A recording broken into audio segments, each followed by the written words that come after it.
Alright, welcome back to Why Create. The Lannister family tree is going to be very similar to my Stark family tree video, meaning that there just aren't as many characters created compared to the Targaryen family in the book The World of Ice and Fire. So many of you guessed that I won't be starting with Lann the Clever, the historic man who tricked his way into taking a castle and becoming a king and founder of House Lannister, since we can trace him to the almost complete family tree. This almost complete tree starts with Damon Lannister, nicknamed the Grey Lion. Damon actually makes a very small appearance in The Hedge Knight, the first short story in the Dunk and Egg Tales by George Martin. All he does is surrender in a joust, so nothing really important about him. The tourney went down in 209 AC, and he died in 210 AC, so this family tree is going to cover a little over 100 years of Lannisters. Damon was married to Cerisa Brax and had two sons, Tybalt and Gerald Lannister. The only one worth talking about is Gerald's second wife, Rowan Webber. She also appears in one of the Dunk and Egg short stories, The Sworn Sword. But unlike Damon Lannister, she plays a much larger role. Her nickname was the Red Widow because of the 5 marriages she had before marrying Gerald, all ended in her husbands and the children she had with them dying. But her marriage with Gerald went differently.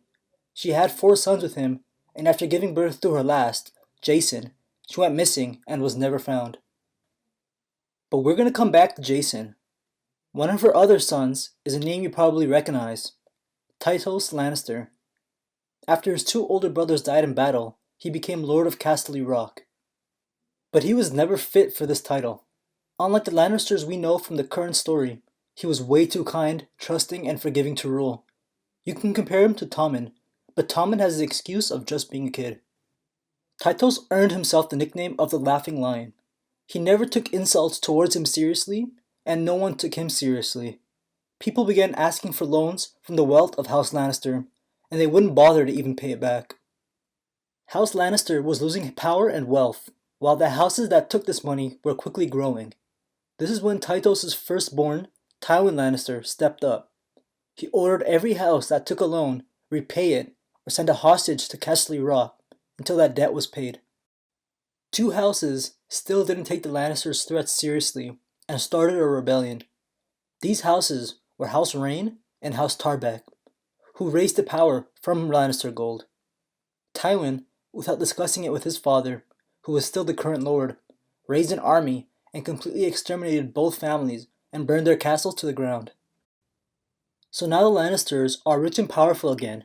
Tywin has a reputation for getting shit done and becomes the hand of the king to the Mad King Aerys II. His brothers Kevin and Tyget and his sister Jenna get themselves married and have kids, so there's rich blondes popping out everywhere. But Tywin's youngest brother, Geryon, lived a very different life.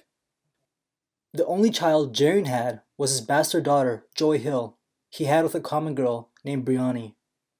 He was more of an adventurer than a ruler. A lot of the great houses in Westeros have a Valyrian sword that gets passed down generation to generation, while the Lannisters lost theirs somewhere in the Smoking Sea, where Valyria used to be. No one makes it back from the Smoking Sea, and Geryon was no exception. He sailed there hoping to find it and bring it back home, but like many who travel to the ruins of Valyria, he disappeared. Remember when I said we'll get back to Jason Lannister in a bit? Well, that time has come. Tywin married Jason's daughter, who happens to be his first cousin, Joanna. Every time I make one of these family tree videos, there's a character that complicates the hell out of it.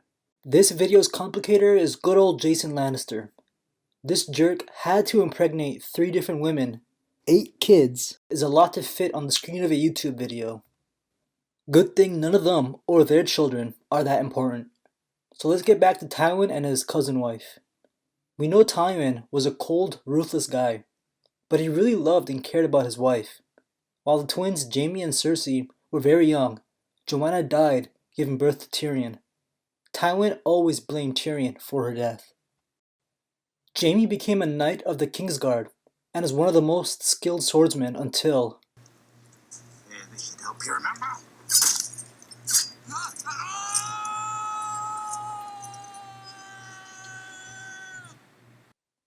Cersei's dream of becoming a queen came true and married Robert Baratheon after his rebellion, and had 3 kids, but we know who the real father is. And everyone's favorite Lannister, Tyrion, was forced to marry Sansa Stark, which I guess is still on, even though they're doing their own thing right now. And that's it. And man, these family tree videos take a lot to make, so I hope you liked it. You can watch the first two I made by clicking on the links. Thanks for watching.